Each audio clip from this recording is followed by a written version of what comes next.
अपनी नाकामियों की जिम्मेदारी हम पे डाल रहे हो, अपनी नाकामियों की जिम्मेदारी अवाम पे डाल रहे हो, पब्लिक पे डाल रहे हो। अपना इम्तिहान लो, अपने गिरबान में झांको, टांग पे टांग डालकर रोब दाब से बातें न किया करो। हर मीटिंग में और हर जगह में आम पब्लिक को मरूब करने के लहजे से बात करते हैं ये लोग। इनको अपना रवैया सीधा करना चाहिए, इनको हमारे साथ इंसान बनकर बात करना चाहिए, इनको हमारे साथ पाकिस्तानी बनकर बात करना चाहिए। मौफूकुल फितरत नहीं है ये लोग कि आवाम से बालातर कोई एक नई मखलूक अल्लाह ने हमारे ऊपर मुसलत की है। ये हमारी तरह के इंसान है।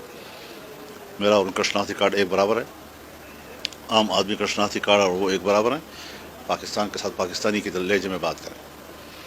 मुझे बड़ी तशवीश होती है इन चीज़ों पर, जब वो जरगी बुलाते हैं और उनको धमकियाँ देते हैं। ये जरगा है कि जरगी बुलाकर लोगों को धमकियाँ दो, आप यूँ करें और आप यूँ करें और आप ये जिम्मेदार हैं और आप ये जिम्मेदार हैं। कोई जिम्मेदार नहीं है, सिर्फ और सिर्फ एस्टेब्लिशमेंट जिम्मेदार है, हमारे कानून नाफिज करने वाले इदारे जो नाकामी का मुंह चढ़ा रहे हैं और आज वो अपनी नाकामियों को छुपाने के लिए अवाम पर इल्ज़ामात लगा रहे हैं।